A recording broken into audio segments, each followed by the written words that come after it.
समवेत भक्त वृंद की जय, अनंत कोटि वैष्णव वृंद की जय। आप सभी उपस्थित भक्तों की जय जयकार हो। आप सभी उपस्थित भक्तों की जय जयकार हो। आप सभी उपस्थित भक्तों की जय जयकार हो। श्री श्री गुरु एवं गौरांग की जय जयकार हो। ओम नमो भगवते वासुदेवाय। ओम नमो भगवते वासुदेवाय। ओम नमो भगवते वासुदेवाय। So, thank you very much, first of all. I think this is the group with which I take maximum leniency, in the sense that I have been virtually absent now for a month. So, owing to multiple reasons, hoping that no more absence now.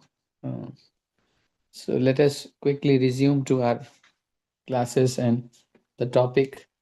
Mataji, can you pull up on the screen the verse that we need to take? Yeah, thank you very much.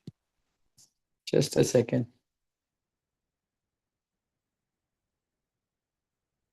Yes. Arjuna Vacha. And we are directly going to the English translation in the interest of time.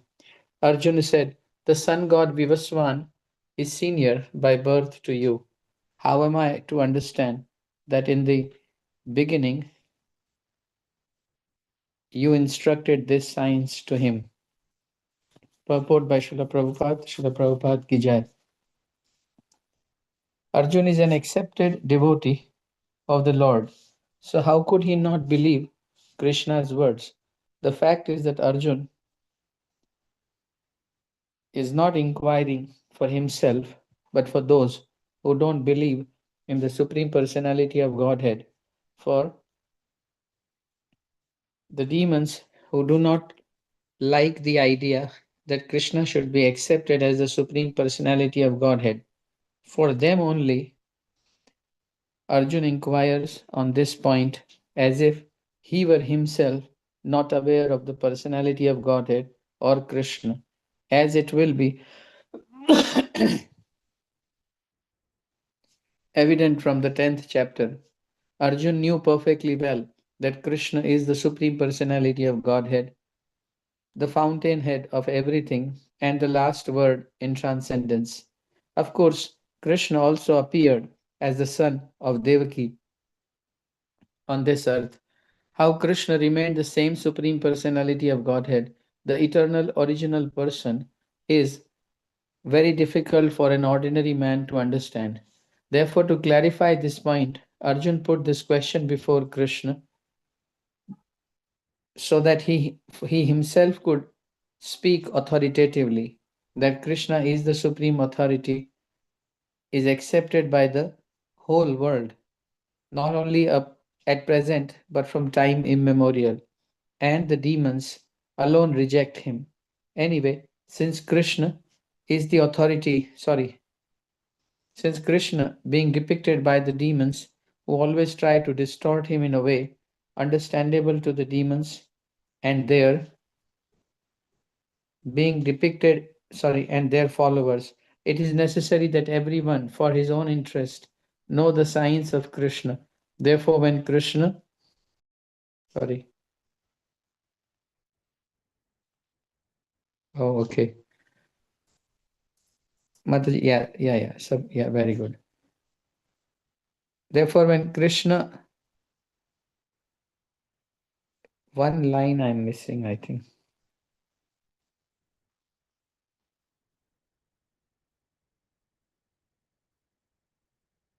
That's it.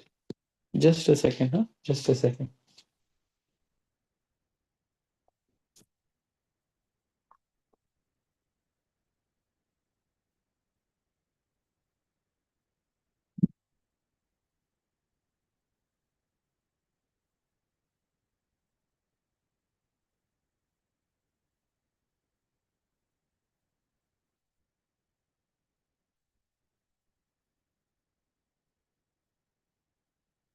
Therefore, when Krishna himself speaks about himself, it is auspicious for all the worlds. To the demons, such explanations by Krishna, who are himself, may appear to be strange because the demons always study Krishna from their own standpoint. But those who are devotees heartily welcome the statements of Krishna when they are spoken by Krishna himself. The devotees will always worship such authoritative statements of Krishna because they are always eager to know more and more about him. The atheists who consider Krishna an ordinary man may in this way come to know that Krishna is superhuman, that he is Sachidananda Vigraha, the eternal form of bliss and knowledge, that he is transcendental and that he is above the domination of the modes of material nature and above the influence of time and space. A devotee of Krishna like Arjun is undoubtedly above any misunderstanding of the transcendental position of Krishna. Arjun's putting this question before the Lord is simply an attempt by the devotee to defy the atheistic attitude of persons who consider Krishna to be an authority, to be an ordinary human being subject to the modes of material nature. Om Ajnanatimirandhasya Gnananjana Shalakaya Chakshurunmilitam Yena Tasmai Shri Guruve Namah. So this chapter titled Transcendental Knowledge, and the Lord in the previous verse mentioned to Arjun that how he spoke this knowledge way back to the sun god Vivaswan, who in turn gave it to Manu. Manu gave it to Ikshvaku, and this way through the disciplic succession, all these Rajarishis uh, passed this knowledge down to the next generation, and somewhere this chain now appears to have gotten broken, and the Lord is therefore re-establishing it by conveying it to Arjun. This is the background. Arjun now asks the Lord, how does he understand? Because the sun god Vivaswan in age is much, has come way before in time, or is much older. So Prabhupada is explaining in the purport the feeling that Arjun had when he asked the question. So first he clarifies the doubt that he is not confused. He is pretending to be confused. Now, in the second chapter, Arjun did get bewildered. Having said that, his faith in Krishna was always there. He got bewildered in terms of what is the best to do. Karpanya dosho aprahata swabhava. I don't know what should be done. And therefore he took shelter of Krishna, which means he always knew the superior position of the Lord. But atheists would not believe it. Prabhupada uses the term from their standpoint. And I'm beginning the class from this statement, from their standpoint. Welcome to this session. Kindly try and listen to this with rapt attention, so that if the Lord will be, so merciful, may we all understand a little bit about his nature, which is the very title of this chapter. It is impossible for a child to understand difficult mathematical formulae, particularly when he is 5 years old, 6 years old. He wouldn't know calculus. He wouldn't know higher mathematics. And hence, anything presented to him without sufficient training and repetition will appear strange to him. I'm attempting, dear devotees, to explain this term from their standpoint. And the famous story that is given by Prabhupada is of Dr. Frog. So in a well, there is a frog, and one day his other friend comes to visit him. And while conversing, one friend asks the other that I haven't seen you in recent times. Where have you been? So this other frog says, "Oh, I have been to an ocean of late, and it's huge." So the other frog says, "Oh, how big?" And he says, "Oh, it's very, very big." Then the first frog says, "Is it 2 times the size of this well?" Now this frog who visited the ocean, he said, "Forget about well. It's too big." Then he again says, the first one, "Oh, does that mean that it's 4 times, 6 times the size of this well?" Because from the first frog's standpoint, the world means the size of the well. He cannot think beyond it. This is his standpoint. Similarly, each one of us, we also have our standpoint. And therefore, sometimes we are, ridiculed by the Westerners when they say your notion of God is anthropocentric. Anthropo means anything that resembles human like. So therefore your gods have 2, 3, 4, 5 faces, or they have 10 hands, multiple legs, because of from your standpoint you can't think that God can just be an owl or a horse.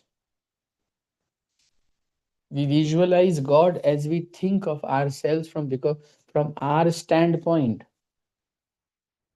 This is a limitation of intelligence. And if you go more deeply, it is a limitation of consciousness. We cannot think bigger than this. So when Krishna says, millions of years back, I gave this knowledge to sun god Vivaswan, then Arjun is taking that opportunity. He says, how come you are a few years elder to me? How can you say that you gave it to sun god Vivaswan?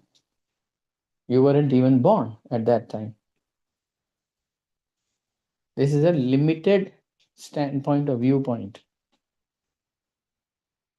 We all genuinely suffer from this even after coming into Krishna consciousness. This was the reason I wanted to highlight this. Our degree of surrender varies. Sometimes we think Krishna cannot help in this condition. That is our folly.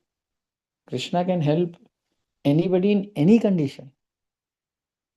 Radhapati Prabhu, is this just a rhetorical statement that you are giving, or do you have some proof? I have a proof. When you will read chapter 7, 8, 9, there Krishna will claim it. Even earlier chapters, he said, even in this 4th chapter, you will read that this transcendental knowledge is so powerful. Knowledge about me is so powerful that it can burn the ignorance to ashes, no matter what status of life one is in. Even if one has committed the most abominable sin, if he takes to the boat of this transcendental knowledge, he will cross over the ocean of nescience.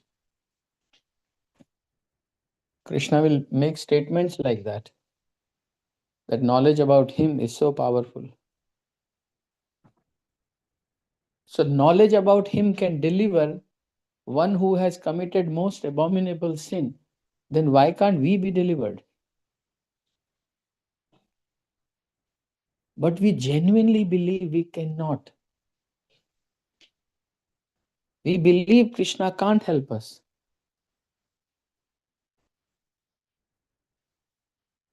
Because that's our standpoint, that's our viewpoint from where we are looking at God. However, in the same purport, Srila Prabhupada says, devotees are always curious and eager. Tell us more and more. We want to know more about our Lord and feel more proud of Him and believe whatever He says. That's why Bodhayanti Parasparam, my devotees talking about me derive a great sense of bliss. So they derive great sense of bliss because they are perpetually drawn to hear such conversations. The famous story that Prabhupada would give is of Narad Muni and a cobbler. I don't know how many of you have heard it, but I'm repeating it for the sake of all other devotees. Narad Muni once got an invitation from Lord Vishnu, and he was on his way to Vaikuntha, and he came across this Brahmin, very nicely dressed, uh, shikha, tilak, kanthi, everything, bead bag in the hand. He saw in the morning hours Narad Muni, he bowed down and he said, "My dear sage, where are you headed?" So Narad Muni said, "I am going to see Lord Vishnu today." He said, "Oh, may I request you one thing?" Narad Muni said, "Yeah, please go ahead." So the Brahmin replied, "Kindly do ask Lord Vishnu, when will I get delivered?"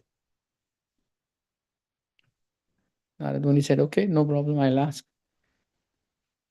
As he further went, he came across a cobbler. The moment the cobbler saw sage Narad, he was overwhelmed in ecstasy. Tears started shedding from his eyes, and he offered prostrated obeisances. And then he asked, he said, "My dear Lord Narad, where are you headed?" So the sage responded, he said, "I'm going to Vaikuntha to have an audience with Lord Vishnu." And in all humility, the cobbler said, "May I kindly request to ask our dear Lord, when will I get delivered?" Narad Muni was wondering. He said, "I came across two people, both of them asked me the same question. Anyways, I'll ask it I'll put it before the Lord." Once he reached Vaikuntha and he had darshan of Lord Narayan, they spoke for a while. As he was about to come back, Narad Muni asked, he said, "My dear Lord Narayan, while on my way to your place, I came across these two people, and they both asked me the same question. So what should I tell them?" Lord Narayan said, "You can tell." No, the Lord Narayan said, "Brahmin has time, and the cobbler will be delivered in this lifetime." Narad Muni was wondering. He said, "The Brahman appeared, so pure. But the Lord is saying the Brahman has time, and the cobbler will get delivered right after leaving his body after this lifetime." As he was puzzled and thinking like this, Lord Narayan said, "Narad, they will ask you, what was I doing when you met me?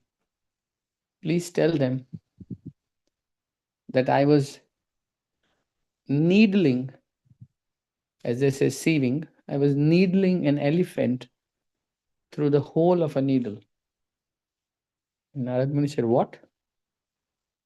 So Lord Narayan said, "Yeah, that's it. Just tell them that I was making an elephant pass through the hole of a needle."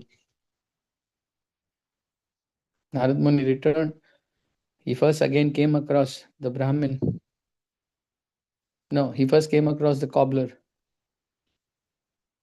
And the cobbler inquired, "What was my sweet Lord doing when you met him?" And Narad said he was, you know, putting an elephant through the hole of a needle. And the cobbler went, completely maddened in the love of God. He said, "Jai, Jai, Jai.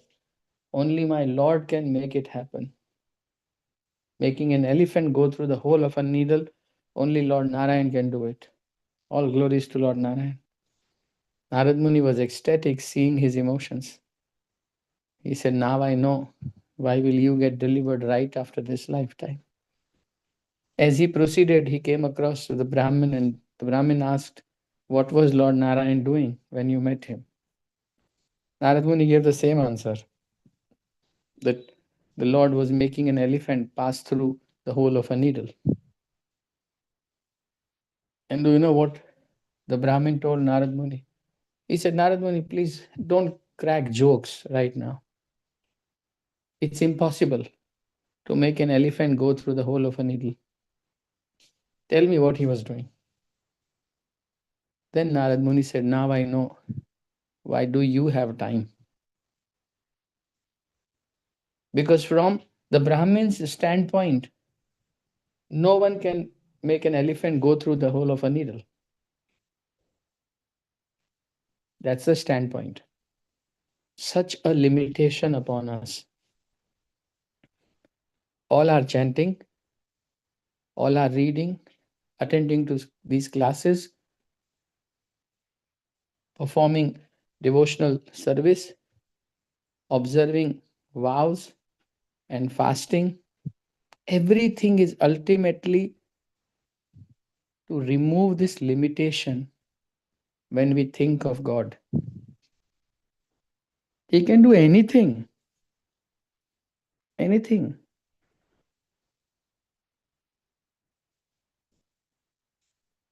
Sai सो सब कुछ हुए, बंदों से कुछ नहीं। राई hook पर्वत करे, पर्वत राई समाई. It means God can do anything. We cannot do anything. In a moment, He can make a mountain out of a mustard seed. And in a moment, He can bring down a mountain in the size of a mustard seed. Rai hook parvat kare, parvat rai samai. He can do it. Atheistic, demoniac just does not mean people who hurt. It also means self-centeredness, which blocks us from taking a leap jump in our faith when we think about the Lord. I don't know what will be the outcome of the recently opened case of ISKCON Mumbai versus ISKCON Bangalore. I don't know. But I am talking about my limitation. When I heard that Supreme Court has delivered a verdict which is completely in favor of ISKCON Bangalore, it's not about me being broken-hearted, but due to my limited standpoint, I thought forever we have lost our temple to a person like that. I genuinely thought, but I forgot that when it comes to Krishna, he is the supreme judge, and anything may happen. If we have dharma on our side, then we have God on our side. I genuinely thought it was finished. I had in fact never heard, because I come from a non-legal background, that something like this can be challenged, or at least a review petition request can be filed. I never knew that. But today, the court heard it. When I say today, not today, a few weeks back. And it got, in one sense, it's now moving towards the direction of reopening the case. Anything is possible. Anything is possible. The purpose of this verse for all of us, including me, we are 15, for all of us. The purpose of this verse is don't limit the Lord with your limited mind. Millions of years back, he spoke to Sun God Vivaswan. This statement has so many things. One is he wasn't even born. Yes, still he can speak. Two is how did he travel? 1 second, please. This is an important call.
I'm very sorry, dear devotees. It was a call for a medical help to a devotee. That's why I picked it up. So, how many millions of years back? And then with this verse today, those of you who are into this background of science, what is happening here? Arjun is saying, Sun God Vivaswan. Wow. Arjun is, had he spoken this thing today, he would have, been a target of large scale mockery. What do you mean by sun god? It's helium, Baba, and hydrogen, and it's a disk. It emits profuse light and has intense heat, and that is it. So, where does this sun god, Vivaswan? Oh, you have a name also. Because from Westerners' standpoint, the sun planet cannot have anybody as a god of the planet. or the king of the planet. But Prabhupada confirms that not only do they have a king, but what is a king without his subjects, the population? And then Prabhupada says the bodies of those people who reside in sun planet are made of fire, like our bodies are made of earth, dust. Similarly, their bodies are made up of fire. Fire is the key element there. From distance, you see that disk, which is a source of light to all of us. When you go closer, you see it as a red, hot, burning disk comprising of hydrogen and helium.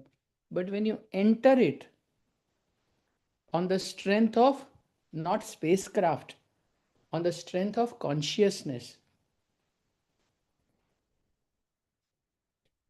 body to body, physical, subtle to subtle, causal to causal.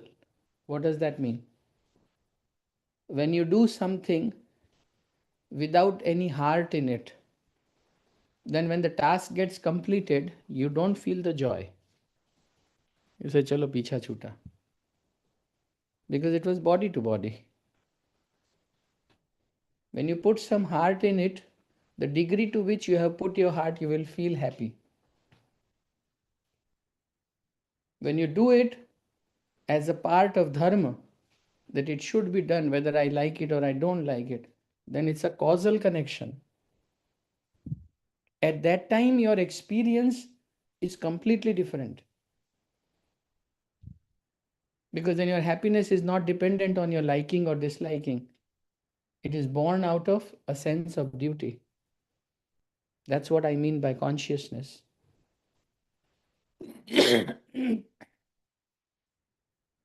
There is moon planet, and there are residents of that planet. And there are heavenly planets. They also have residents.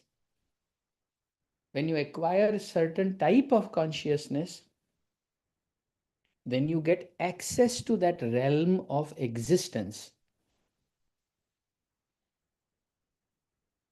And when you don't have that consciousness, physically, subtly, you may try, but you won't be able to penetrate that space. That's why Prabhupada, in the midst of the whole moon landing thing, when so many of his own disciples left him, Prabhupada said, you can't go like this to moon. You cannot. It's a habitable planet, but not only habitable, there is already life there. And there is water element prominent there. Winter. But because of limited standpoint, those disciples of Srila Prabhupada could not understand him. And therefore they left. So like this, you have to understand that what Arjun is attempting here is to tell the atheists, to tell those people whose faith is weak, that here is the person who I am speaking to. He is the Supreme Personality of Godhead. Many of you might not know this word. This is more like, as I call, ISKCON lingo. God and Godhead. What do you mean by that? But you don't scare when you say department and department head. Do you ever question it? No, we know what is a department and what is a department head. So today, I will explain in the remaining 18 minutes this term Supreme Personality of Godhead. For that, you have to understand the term God first, which means controller. And control takes place at multiple levels. For a child, the parents are the controllers, but they are not absolute controllers. But yes, they still have a lot of control on the child. What the child will eat, will not eat, where will he sleep, where will he not sleep, all of this is under their control. So God means controller. First, kindly, in your understanding, you fix it like that. God means controller. Now Godhead means amongst various gods, you know, there are degrees. So like you have a corporator, and then you have an MLA, MP, chief minister, cabinet minister, prime minister. Similarly, the Vishnu avatars, they are all Godheads, all of them, because they are transcendentally situated and not affected by the illusory energy. Rather, they are the master of it. So they are one and the same. No difference between Varahadev, Narsimhadev, Vamanadev, Lord Ramachandra. No difference. They are all Godheads. But Mahadev is not. Brahma is not. The demigods are not. They are all gods. They are not Godheads. So you have gods in the material world sense. Spiritual master is God, husband is God, parents are God, controller. But they are partial controllers. And then we have demigods. They exert superior control on our lives. But those demigods are also controlled by the Godhead. Amongst those Godheads, there is one supreme person. Prabhupada gives the example that from one candle, all other candles have been lit. So they have the same size. But the one who is the oldest is the supreme, because that one is the source of all others, while they are same in power. So therefore, supreme personality of Godheads. Ishvara Parama. Among Ishwar means controller. Param Ishwar, the Lord. Who is that? Krishna. And Arjun is just establishing that fact indirectly. That one who I'm talking to is that personality who was there, who gave this transcendental knowledge, who had access to planet Sun, and he has been existing all through. By this, Arjun is enhancing our faith, our surrender, by putting forth before us a vision that a pure devotee has of the Supreme Personality. Arjun has it of Krishna. And by Arjun's viewpoint, we are getting enlightened.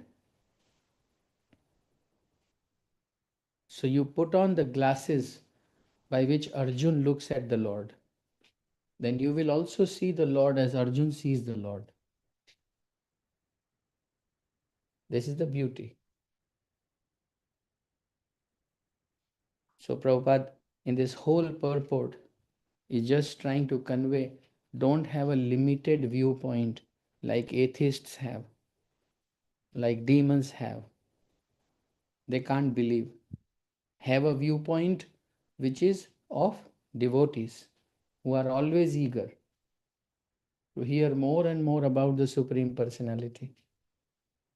Same Arjun in chapter 10 will tell, my dear Lord, don't stop. Keep on sharing your glories with me, because more I hear from your lotus mouth, more eager I become to hear more. If any of you ever wonder what is our future as free living entities, Free living in the sense we have been taken off the radar of Maya. Now we have full freedom. We are liberated living entities. Then what is our activity? What do we do? Here in the conditioned state, we know we have to sleep, we have to wake up, we have to eat, we have to defend, like that. But what are the activities once we get out of this? The activity is unlimited glories of the Lord. Satatam kirtayanto mam yatantascha dradvrata. Perpetually, satatam kirtayanto mam, glorifying my deeds, how I work. That's the past. That's how a liberated living entity works. Satatam kirtayanto.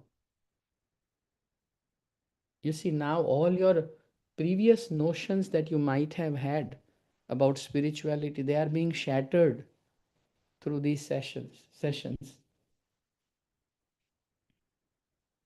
We thought some white cloth, some white light, and no more birth, no more pangs of misery. We always assumed our liberated form as a form free from Maya. But that's a preliminary form. That's not who we are. They're just a part of our personality. For example, in a good, in a state where citizens are well behaved, they don't go to jail because they are well mannered. But just not going to jail doesn't define them. What else do they do? Just following the rules is not their definition. Please understand, it's very crucial. Service to Krishna, bhakti of the Supreme Person, is extremely joyful. Tushyanti cha ramanti cha. Of course, I'm talking about bodhayanti parasparam. And then the Lord also says, Susukham kartum avyayam. My service to me is performed joyfully and it never finishes. Avyayam, it can't be spent. Susukham, joyfully, kartum avyayam. So when we will get liberated, it won't even occur to us that, Maya may catch us. It won't occur to us. But we will be in such a blissful stage. What is that world? That world is of glorification of Krishna's superhuman deeds. Sometimes his compassion, sometimes his heroic activities, sometimes his beauty, sometimes his wisdom, sometimes how he performs austerities. Like a magnet, no matter which corner you take the iron to, the magnet will attract. Similarly, the liberated living entities are perpetually drawn towards the magnet called Krishna. Think rich, dear devotees. Think rich. A pauper thinking is, oh, I will be saved from, punarapi janmam, punarapi maranam. Narrow thinking.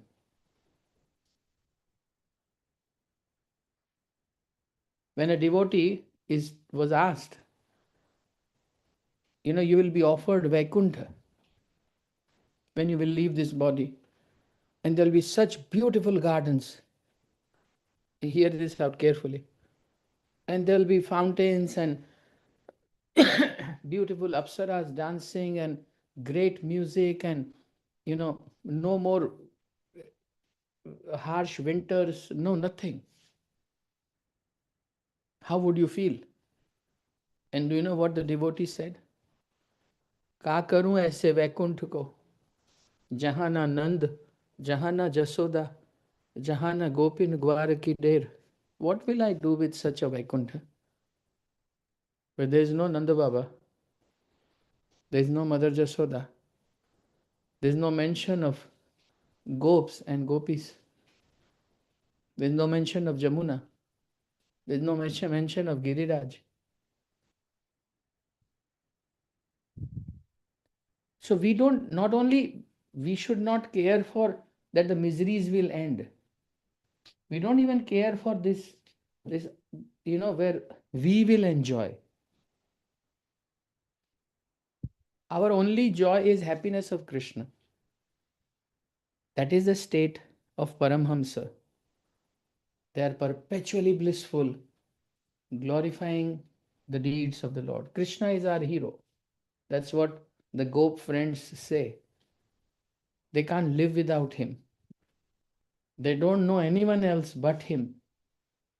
And they are utterly dependent upon him. They have no shame, for that matter. No so-called dignity. They don't say, no, we will manage ourselves. They say, Krishna, we are dependent on you. And we love you and we can't live without you. Last thing I'll tell you, and then I'll wrap up the class. Dwarkadhish once had a headache, and so many doctors were called in, and the headache won't subside. Rukmaniji was very, very dejected. And Narad Muni came. He said, what happened to the Lord? So they said, he has got terrible headache. He's reeling in the pain, writhing in the pain.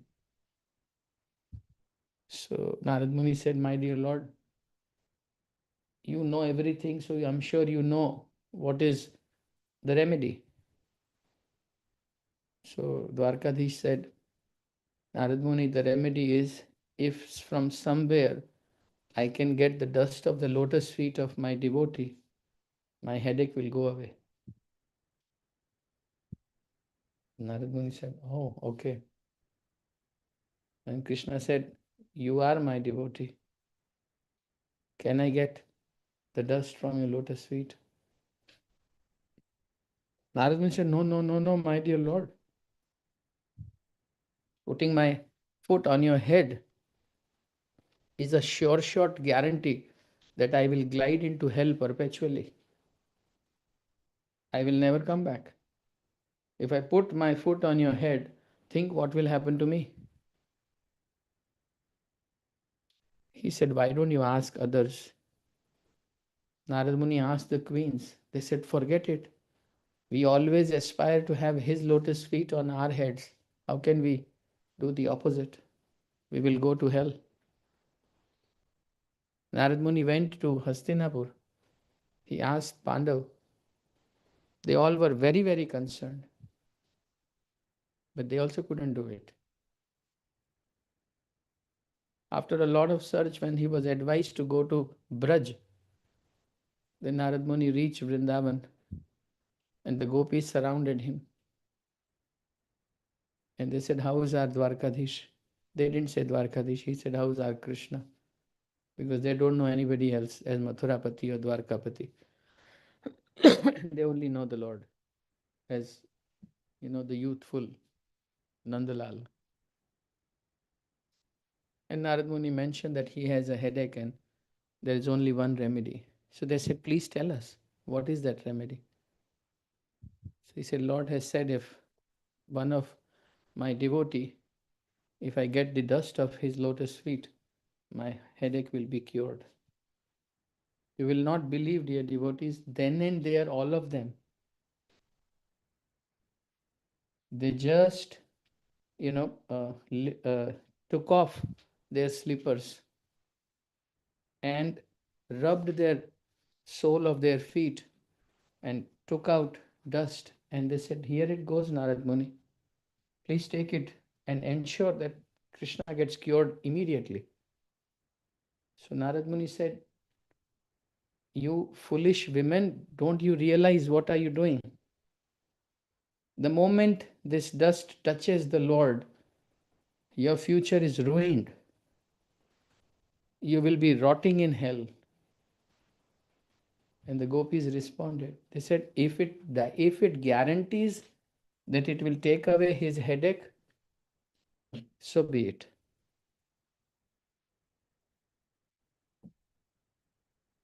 What more do I say? Comfort of Krishna is our reason for existence. That's why Vrajavadhu, the damsels of Vraj Vrindavan, the supreme most devotees of the Supreme Personality of Godhead,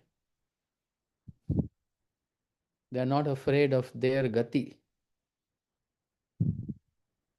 That's why the Lord is so overwhelmed and he says, "O gopis, you have purchased me and I'm perpetually indebted to you. Because whatever I want to give you, you don't take it. No Indralok, no Brahmalok, nothing. I have run out of options to give you. So I bless you that may you be happy in your service to me. Because I can never repay what you are doing to me. I have no mechanism to repay.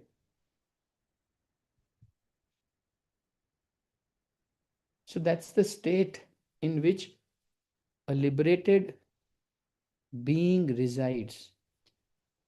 Obsessed, completely taken over by the idea of satisfying the Lord. And mind you, it can't happen with sentiments. Oh, we like the class, this class we should hear. Everybody should hear this. Fine, good, great. Then there is a long path of steadfast sadhana, mercy of Vaishnavas. Then this stage of consciousness will come. Today you have got just a faint flavor of it. But to actually taste it properly, it needs years of steadiness in sadhana. So I hope that you have benefited from the class by hearing about how the liberated living entities live. Arjun is one of them. Thank you so much. Shri Krishna Chandra Bhagavan ki jai. Srimad Bhagavad Gita ki jai. Srila Vyasadev की जय, श्रील प्रभुपाद की जय, श्रील गुरु महाराज की जय, आप सभी भक्त वृंद की जय, निताई गौर सीतानाथ प्रेमानंदे.